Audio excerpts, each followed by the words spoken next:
Well, just when you thought we broke down the biggest story of the season already with Jameis Winston being out for the year, Michael Thomas will no longer return this season either. So we'll talk about the entire situation surrounding this event and what it means for the New Orleans Saints, all of that, and a little bit of lagniappe for you on today's episode of Locked On Saints.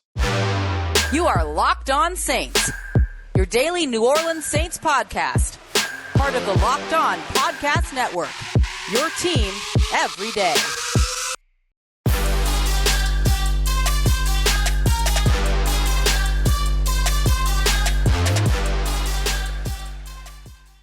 What is good, Who Dat Nation and Who Dat family? Welcome into another episode of Locked On Saints, your daily podcast covering the New Orleans Saints, part of the Locked On Podcast Network, your team every day. Thanks so much, as always, for making this your first listen of the day every day. Don't forget that we're free and available on all platforms. I'm your host, Ross Jackson, at Ross Jackson Nola on Twitter, Canal Street Chronicles, Locked On NFL, and here with you every single Monday through Friday on Locked On Saints. And it's already been a bit of a challenging week for New Orleans Saints fans, learning that the team lost Jameis Winston for the season, learning that they had tried and failed to trade for guys like Odell Beckham Jr., Darius Slayton, wide receiver from the New York Giants, added to that list, made a call about Russell Wilson, and now you get a little bit more clarity as to why the New Orleans Saints were making the phone calls that they were making. Michael Thomas posts on Twitter making the announcement that he will not return in the 2021 NFL season. In the statement which he shared on Twitter, he outlined, "Unfortunately, there has been another small setback that we will have to address. To my displeasure, I will not be able to make it back for this season, but will do everything within my power to get back to the player that I have always been. I know God doesn't make mistakes, and I will continue to follow his path and cannot wait to be back on the field in front of the best fans on the planet." So him shouting out the Who Dat Nation there.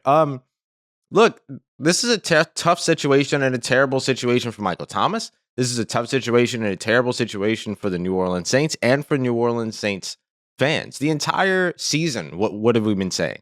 This team gets so much better once Michael Thomas gets back to the field. Well, that's simply no longer a reality, unfortunately. So the New Orleans Saints will have to find a way to get better, even without Michael Thomas on the field, and also now without Jameis Winston on the field, and potentially with Trevor Siemian as your starting quarterback up until Taysom Hill is healthy, which hopefully we'll get a better indication of his sort of path back to the field later on today once the first injury reports come out for the week for the upcoming Atlanta Falcons game. But this is not an easy situation. And look, I know a lot of people are also heated around this idea that, Michael Thomas got hurt within the last 2 minutes of a blowout and all this other stuff. But I really enjoyed Nick Underhill's take on this, which is how many other teams out there across the NFL are taking their best offensive player off the field, or if you like Alvin Kamara as the best offensive player, one of your best offensive players off of the field with 2 minutes left up against Tom Brady up only 11.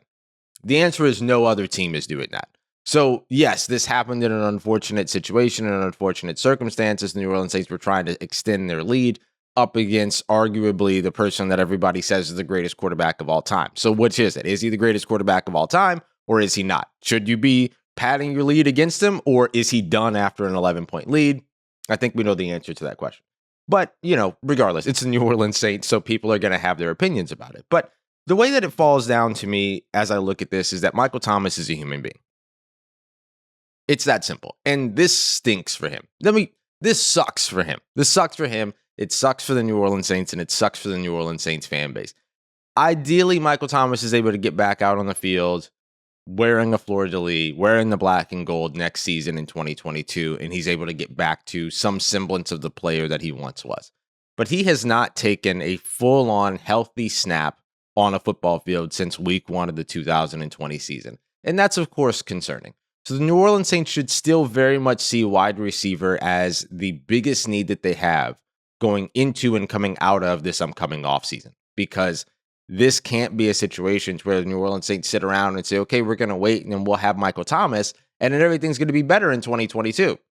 No. Put somebody across Michael Thomas, first of all. You still need somebody across from him. And secondly, you might need to continue to prepare for life without Michael Thomas over time. I'm not saying Michael Thomas's time in New Orleans is done. I know a lot of people are talking about that right now. That's not even on my radar right now. On my radar right now is what the New Orleans Saints need to do next in order to make sure that they are a competitive team without their starting quarterback, without their starting quarterback's replacement in Taysom Hill, without Michael Thomas. That's what I'm most concerned about when it comes to the New Orleans Saints right now. This is a very unfortunate situation for Michael Thomas, an extremely unfortunate situation for the New Orleans Saints, who are hoping to get that much better with Michael Thomas getting back to the field. And unfortunately, they weren't able to do anything or pull off any kind of a move that helped to bolster that wide receiver room. Now, they could still go to the market. Deshaun Jackson was just released from the Los Angeles Rams, but he hits waivers, so he has to clear waivers first, and it's hard to believe that he will. Hopefully, the New Orleans Saints maybe get a shot at him. I don't know. But how much does he add you? He doesn't add you a dominating presence like Michael Thomas does. So does that really fix all of your problems? Like, the New Orleans Saints have a lot of work to do here to make up for what they've now lost throughout the 2021 season. And listen, we talked a whole bunch before the season began about Sean Payton.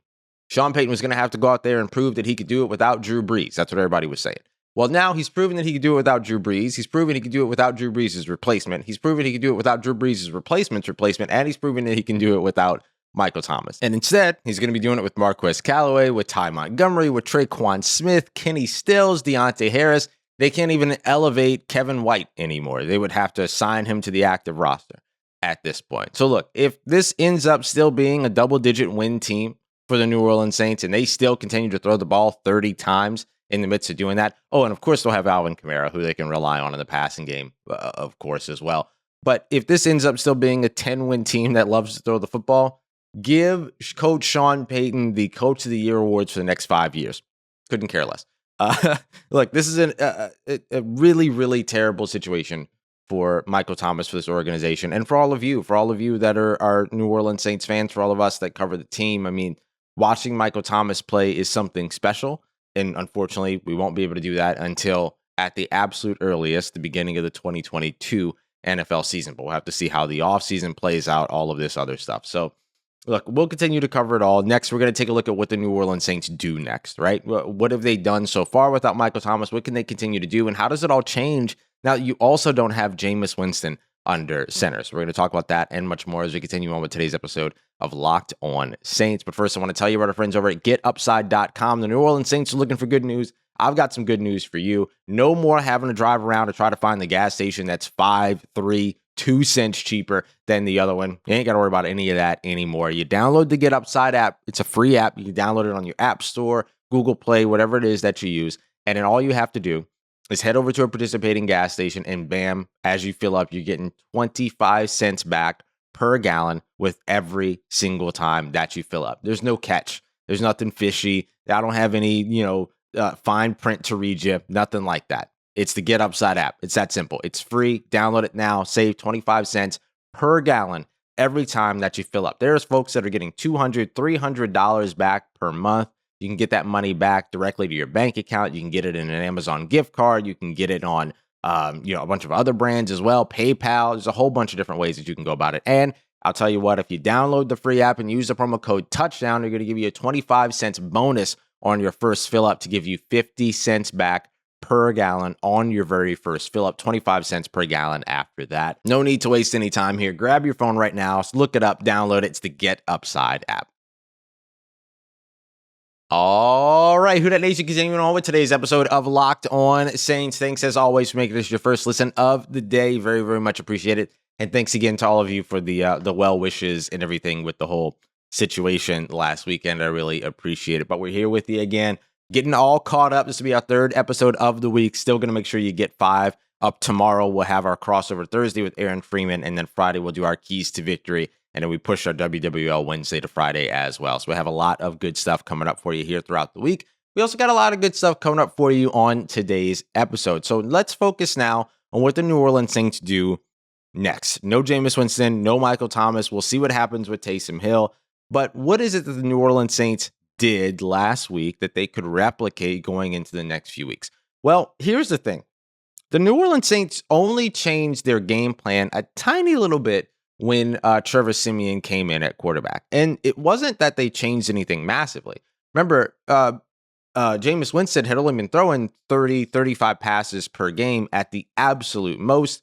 Trevor Siemian comes in, he throws 29 passes, but it's the distribution of those passes that's very interesting to see. if you look at the passing charts for Jameis Winston over the course of the season so far, not a lot over the middle. Averaging about maybe 5 or 6 throws over the middle up ahead. So either, from the line of scrimmage or beyond, about 5 or 6 per game. And a couple of those were like those big post shots down the field, right? But then after his injury, Trevor Siemian comes in. He throws 29 total passes, 9 of those being over the middle of the field within 20 yards. So this was a big change for the New Orleans Saints offense, was targeting over the middle of the field. Jameis Winston likes his perimeters, and he likes behind the line of scrimmage. He got a little bit more, he got very comfortable with that with Alvin Kamara, much more comfortable with that with Alvin Kamara than he was in his Tampa days, now that he actually had options to throw to out the backfield. But when you look at what it is in terms of the distribution for Trevor Siemian, you end up having those 9 passes that are all over the middle, and then you end up having, quick math, about 15 passes that are all within 10 yards. So the short passing game came back. The passing game over the middle came back. So it went very much back to Sean Payton's system more than Jameis Winston's skill sets tailored to a Sean Payton system, if that makes sense. Sean Payton opened up his system a bunch back to like the 2011, 2007 days, to where you're throwing the ball down the field and all of that. Whereas now, with Trevor Siemian, it kind of reverted back to what we've seen over the past couple of years. And hey, it worked. The New Orleans Saints put more points up on the board after Trevor Siemian came in. That's not an immediate comparison of Jameis Winston. I'm just saying that this offense did not stutter. This offense did not give up. This offense did not lack aggression after Trevor Siemian came in. So if Trevor Siemian ends up being the quarterback moving forward, I think we end up seeing a bit more of what we've seen over the course of the past few years. We see short intermediate area attacking over the middle of the field, and then a couple of shots downfield, as you saw with the big 38-yard pass to Kevin White. Trevor Siemian can push the ball downfield quite a bit. That was beautiful ball placement on that throw. So wouldn't be surprised to see that, but that was there were only 2 passes that Trevor Siemian threw that were over 20 yards down the field out of the 29 passes that he attempted. So without a player like Michael Thomas, who is it that you lean on in the middle of the field and in the short and intermediate areas? Well, Tre'Quan Smith is definitely one of those. He's always been noted for his contested catch ability, his ability to make physical, catches in traffic, all of that. He becomes a big part of that. Deontay Harris becomes a big part of that. The Saints love throwing to Deontay Harris in the flats or in the short and intermediate area so that he can catch and make something happen after the play. I don't think he's going to be your over the middle guy like a Tre'Quan Smith or perhaps a Marquez Callaway, but this is a real opportunity for the Saints to get receivers like Adam Troutman and Juwan Johnson back into the fold of this offense. They've kind of been iffy over the course of not iffy, but they've sort of been used sparingly over the course of the last few weeks. Maybe now, if the game plan is going to shift to the New Orleans Saints really focusing in those 2 areas of the field, that's prime time tight end money area right there. So we could see a little bit more Adam Troutman, could see a little bit more Juwan Johnson in that case. Now, that's assuming that Trevor Siemian is the quarterback based upon what we saw last week. If the Saints shift to Taysom Hill once Taysom Hill clears concussion protocol and is back on the field, then I think you see a very run-heavy approach. And you can do that now that you have Mark Ingram back. It's not that Mark Ingram is a big world beater for you and is going to be able to Derrick Henry his way through defenses, but you're not putting 25, 30 touches on Alvin Kamara anymore because you can lean on Mark Ingram in that physical run game if that's the way you want to go about it. Think about back to last season when Taysom Hill took over as a starter for Drew Brees. You saw a ton of touches over those 4 games in particular for Latavius Murray.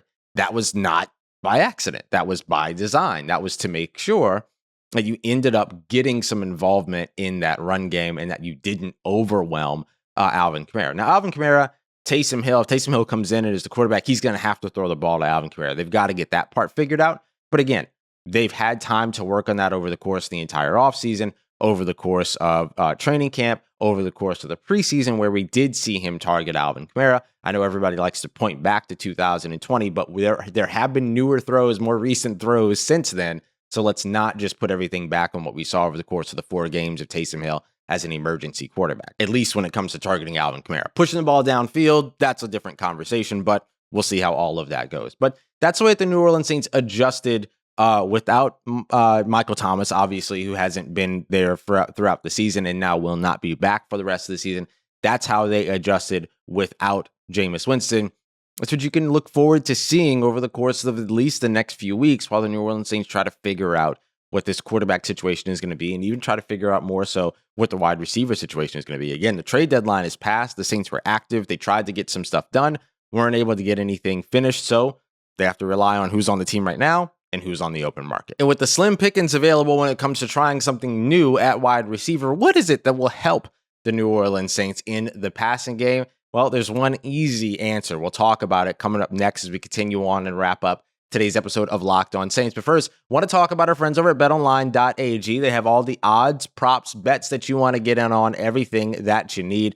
Parlays, you can do tons of parlays over there. I always have a good time with that. Lots of prop bets, everything that you can get involved in as well. Right now, the New Orleans Saints favored by 6 points hosting the Atlanta Falcons on Sunday. You feel good about that line? Don't feel so great about that line considering all of the recent news? Well, betonline.ag is the place to get in on the action. And when you do it and you sign up for your first account, make sure that you use the promo code LOCKEDON, LOCKEDON, so that you can get your 50% welcome bonus on your first deposit. So you put down $100 with your very first deposit, you get an extra 50 to bet with as well, all over at betonline.ag. Everything you need in the NFL. We've also got you covered for college football, for the MLB's over. Shout out to the Braves. So go check out Locked On Braves for more on that win. And then you can also check out all the Vegas casino games in the NBA as well. Endless supply of things to get involved in over at betonline.ag, where the game starts. And of course, if you're looking to step up your protein action, then you can go ahead and check out BuiltBar.com or built.com to check out all of their different products as well. But I'm here to talk about the best tasting protein bars on the market, the protein bars that taste like candy bars. They are right now rotating every 3 or 4 days. You can find a bunch of limited edition flavors right now. Paranormal Pumpkin is still up for spooky season, but Coconut Marshmallow Puff is back. Blueberry Muffin is there. There are so many, and there's a mystery flavor on the way here in just a little while. Whatever these flavors are, they're covered in 100% chocolate. They're soft, they're easy to chew, and they're absolutely fantastic when it comes down to getting a protein bar that you can actually enjoy. No compromises here. You're getting 18, 19 grams of protein, but only 4 to 6 grams of sugar, 130 to 180 calories. This is absolutely fantastic stuff, and flavor that tastes outstanding. Like I said, protein bars that taste like candy bars. So go and check them out. You can grab yourself a sample box as well. And when you do so, make sure you use the promo code LOCKED15, LOCKED15. Use the numerals so you can get 15% off of your order at built.com. Let's get it. Who Dat Nation wrapping up today's episode of Locked On Saints. Jameis Winston out for the season. Michael Thomas out for the season. We talked a little bit in the last segment about what it is that Trevor Siemian and what the New Orleans Saints did with Siemian in at quarterback. Now, let's talk a little bit about what would help the New Orleans Saints at wide receiver, because it's a little bit tough now to hit the open market. There's just not that many players that are available right now. Players are unlikely to be released. Right now, Deshaun Jackson is available, but he's on waivers, so he might make it through. He might not. He might make it to the Saints. He might not. So we'll see exactly what happens there, and if the Saints are even interested in him, because again, without Jameis Winston, you don't have the big, strong-armed quarterback to push the ball down the field, which is sort of what Deshaun Jackson's specialty is. So what can the New Orleans Saints do to help themselves out at wide receiver, or for better phrasing, at pass catcher? Y'all, with this being the case, it might make sense to move forward with Trevor Siemian at quarterback. Hold on. Let me make sure that I talk my way all the way through this. I will say openly that my preference moving forward, my assumption moving forward would be that Taysom Hill would be the starting quarterback once he's back and healthy. Gives you a run threat. It just gives you an 11th man on the field, if that makes sense. It gives you somebody that can throw the ball, that can manage this offense, that knows this offense, that worked very hard to command this offense over the course of the offseason. And it also gives you sort of that run threat on the field. But if the New Orleans Saints are looking for maintaining what they have, but then bolstering their receiving core, Taysom Hill's probably your best bet. You think about the fact that this has, in one game, in the middle of a game, Trevor Siemian ended up shifting this offense to a short, intermediate, middle of the field attack. Those are all places where Taysom Hill can be of value to you, particularly in the short area. I mean, less than 9 yards down from the line of scrimmage, including behind the line of scrimmage. That's where Taysom Hill has caught the majority of his passes over the course of his career. Now, Taysom hasn't been targeted yet this season between 10 and 19 yards, but that's often not where, and particularly where Taysom Hill is, which would be over the middle of the field. That's just simply not where Jameis Winston had been looking. That's where Trevor Siemian is going to be looking, though. And that's where this offense quickly shifted to when Trevor Siemian came in relief of Jameis Winston. So could Taysom Hill's value as a pass catcher be greater than that of him as a quarterback? That's a really tough conversation to have because, again, this is a guy that worked his absolute tail off to compete with Jameis Winston, to compete to become the Saints starting quarterback. And then now Jameis Winston is out, and I'm sort of having this conversation about, well, is Taysom Hill more valuable as a receiver? Look, maybe it makes me short-sighted, but if the Saints are going to be looking for help at receiver, Taysom Hill might be the guy to give it to them because they don't really have any other options outside of who's in the building. Now, we've only seen Tre'Quan Smith back for 2 games. Kevin White had, his first catch in 3 seasons last week. Does that open up the floodgates? Can Marquez Callaway step up now that he knows that there's not going to be any Michael Thomas coming back and pushing him further down the depth chart? Deontay Harris staying healthy and also continuing to be a factor is, of course, a huge, huge factor in all of this as well. And then, of course, the tight ends getting involved. But if the Saints wanted to maximize what they already have on this roster, then utilizing Taysom Hill, even if it's not full-time as a pass catcher, but still utilizing him as a pass catcher when the situation calls for it, definitely seems like something that could make sense. Now, Taysom Hill can come out there and still be your quarterback, but then you could still shift him to a receiver position and allow Trevor Siemian to come in on certain downs and things like that. Sort of the reverse of what the Saints did with Drew Brees and Taysom Hill, and said Taysom Hill is the one that's getting subbed out or moved into sub packages, if you will, so that he can then affect the game in a multitude of different ways. Now, there could be something interesting there, but I don't know how much of a risk you really want to take at having your starting quarterback go out there and run routes every now and then, particularly knowing that he's most effective when it comes to physical situations with the ball in his hands. That might not be the most ideal situation. So that's why I say maybe having Taysom Hill as your pass catcher might have more value than having him as your quarterback, but we'll see. We'll see what the New Orleans Saints do here. I'm very intrigued to see how they manage all of this. This is not easy, y'all. To lose your starting quarterback and find out that you're not getting one of your star players back all in the same week and not able to add anybody to help to sort of alleviate that concern during the trade deadline, and now that door is closed. It's a really tough situation for any NFL franchise to be in, and unfortunately, it's your New Orleans Saints that are in that situation. But fortunately, they do have Sean Payton at the helm. And again, Sean Payton had a whole bunch of question marks fluttering around him at the beginning of the season. Can he do it without Drew Brees? I think he's proven that he can. And now he's proven, or will be able to prove, that he could do it without Drew Brees' replacement, as well as one of his star players and wide receiver Michael Thomas, which he's kind of already been doing it without, if you really think about it, starting last season when Michael Thomas was injured in the first place.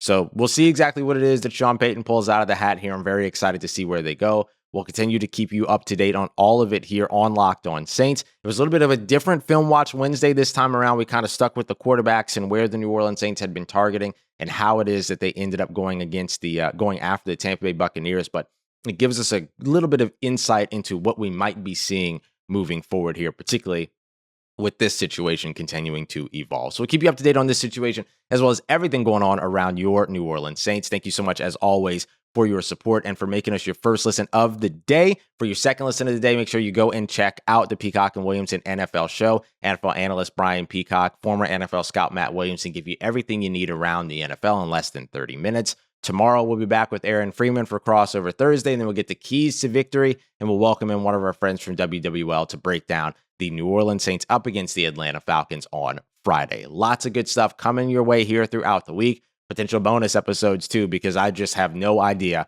what is going to happen with this franchise on a day-to-day basis right now, because this news cycle is kind of wild. But I appreciate you being here with me for everything in between. Make sure you check me out on Twitter at Ross Jackson, NOLA. Hit me up. Let me know how the family's doing. Let me know how you're living. Let me know how your mom and them, and trust you, that nation.